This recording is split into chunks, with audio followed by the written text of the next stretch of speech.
হঠাৎ করে ইচ্ছে করতেছিল এইভাবে বাটা মশলায় পাটায় মাখিয়ে গরু মাংস রান্না করি। হ্যালো এভরিওয়ান, আসসালামু আলাইকুম। আজকে না ভীষণ মজার একটা গরু মাংস রেসিপিস আপনাদের সাথে শেয়ার করব। আশা করব পুরো ব্লগ জুড়ে সাথে থাকবেন, আর অবশ্যই একটি লাইক দিয়ে পুরো ব্লগ দেখার অনুরোধ রইল। শুকনা পাটায় আমি নিয়ে নিচ্ছি কিছুটা শুকনা মরিচ, সেই সাথে নিয়ে নিচ্ছি এখানে সবুজ এলাচ, তারপরে নিয়ে নিচ্ছি দারচিনি, নিয়ে নিচ্ছি গোলমরিচ, সেই সাথে নিয়ে নিচ্ছি আস্ত ধনিয়া আর হচ্ছে আস্ত জিরা। এবার আমি এই প্রতিটা মশলা না পাটা খুব সুন্দর করে বেটে নেব। তারপরে এগুলো আমি সুন্দর করে বেটে নিচ্ছি। নর্মালি যখনই আমরা গরুর মাংস রান্না করি বাটা মশলা দিয়ে শুধু বলতে আদা রসুন বাটা, তারপরে জিরা বাটা বা এইসব মশলাগুলোই দেওয়া হয়, তবে আজকে একটু অন্যভাবে মানে সব ধরনের মশলা বেটে তারপর রান্না করব। সেই সাথে কিছুটা পেঁয়াজ কুচিও আমি এর মধ্যে বেটে নিচ্ছি। তো বাটাবাটির কাজগুলো সম্পূর্ণ শেষ, দেখতেই পাচ্ছেন। এবার আমি গরুর মাংসের পিসেসগুলো দিয়ে দিচ্ছি, তারপরে দিয়ে দিচ্ছি আদা রসুন পেস্ট পরিমাণ মতো, সেই সাথে নুন, হলুদের গুঁড়ো, ধনিয়া গুঁড়ো, স্বাদ মতো মরিচের গুঁড়ো। লাল মরিচের গুঁড়োটা একটু বেশি দিচ্ছি, ঝাল ঝাল করে রান্না করব। তারপরে গরম মশলা, জিরা গুঁড়ো। এবার প্রতিটা মশলার সাথে গরুর মাংসের পিসেসগুলো সুন্দর করে মাখিয়ে নিচ্ছি। তারপরে দিয়ে দিচ্ছি কিছুটা পেঁয়াজ কুচি। এবার এগুলো আবারও খুব ভালোভাবে মাখিয়ে নিচ্ছি।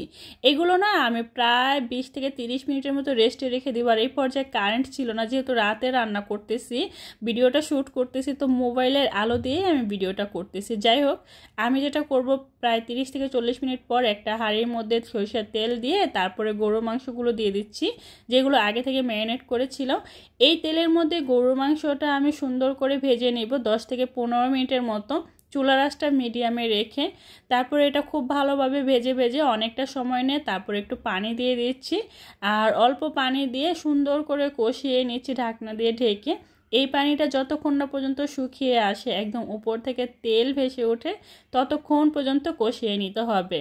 আর যখন পানিটা শুকিয়ে ঠিক এরকম হয়ে আসবে, তখন আবারও পানি দিয়ে তারপরে আবারও কষিয়ে ঠিক এরকম পর্যায়ে নিয়ে আসবো। ঠিক এইভাবে 3 বার করে নিয়েছি, দেখতেই পাচ্ছেন। এবার হচ্ছে আমি যেটা করব, ফাইনালি আমার কষানোর কাজ শেষ। দিয়ে দিচ্ছি আমি এখানে আলু দিব এখানে, কারণ আমি 2টা আলু নিয়েছি, 2টা আলু 4 থেকে 5টা পিস করছি। তো ওই আলুর পিসেসগুলো আমি এই পর্যায়ে দিয়ে দিলাম। দিয়ে এবার এগুলো আবারও কিছুক্ষণ নেড়েচেড়ে কষিয়ে নিচ্ছি। এবার যেটা করব, এখানে আমি পরিমাণ মতো ঝোল দিয়ে দিব। যেহেতু আজকে গরুর মাংস আলু দিয়ে ঝোল রান্না করা হচ্ছে, তো আমি এখানে পরিমাণ মতো পানি দিয়ে সুন্দর করে নেড়েচেড়ে তারপর একটা ঢাকনা দিয়ে ঢেকে দিব। আর কিছুক্ষণ পর ঢাকনাটা তুলে আবার একটু নেড়েচেড়ে দিব। চুলার আঁচটা এই পর্যায়ে মিডিয়াম রাখতে হবে, কারণ গরুর মাংস তারপরে হচ্ছে আলু এগুলো সুন্দর করে সিদ্ধ হতে হবে। চাইলে প্রেশার কুকারে রান্না করতে পারতাম, বাট আমার কাছে না এইভাবে রান্না করলে খেতে বেশি ভালো লাগে। লাস্ট পর্যায়ে যেটা করতেছি, কিছু আস্ত কাঁচামরিচ দিয়ে দিচ্ছি। তারপরে আবারও কিছুক্ষণ নেড়েচেড়ে নিচ্ছি, আবারও ঢাকনা দিয়ে ঢেকে আবারও কিছুক্ষণ রান্না করে নিব। আজকে গরুর মাংসটা না সত্যি নর্মালি অন্যদিন যে গরুর মাংসগুলো রান্না করি তার চাইতে একটু ডিফারেন্ট।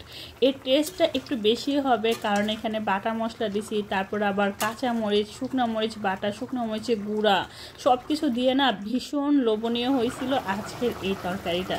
বিশ্বাস করেন এতটাই মজা হয়েছিল, বাসার সবাই অনেক বেশি পছন্দ করছে। যাই হোক, এখন আমি ভোর রাতে খাওয়ার জন্য আমার প্লেটের মধ্যে আমি গরম গরম ভাত নিয়েছি, সেই সাথে নিয়েছি গরুর মাংস আর হচ্ছে 1 পিস লেবু। এখন অনেকে বলবে এটা দিনের ভিডিও বলে রাতেরটা চালিয়ে দিচ্ছে, আসলে এরকম না, সত্যি এটা রাতের ভিডিও। যাই হোক, আলুটা আমি নর্মালি খাই না, খুব বেশি একটা পছন্দ করি না, বাট গরুর মাংসের মধ্যে 2-1 পিসেস আমি খাই। যাই হোক, এই যে গরুর মাংসের পিসেসগুলো এতটাই সফট হয়েছে আর ভীষণ ভালো লাগছে। অনেক দিন পর এইভাবে আলু দিয়ে গরুর মাংসের ঝোল দিয়ে ভাত খাওয়া হচ্ছে। তো ভিডিওটা কেমন লাগছে অবশ্যই কমেন্ট করে জানাবেন, ঠিক আছে? ভালো লাগলে লাইক কমেন্ট শেয়ার করে দিবেন, চ্যানেলটা সাবস্ক্রাইব করে রাখবেন, আর পেজে লাইক ফলো দিয়ে সবসময় সাপোর্ট করবেন। আপনাদের লাইক কমেন্ট শেয়ার আমাকে সবসময় নতুন নতুন ভিডিও দেওয়ার অনুপ্রেরণা যোগায়।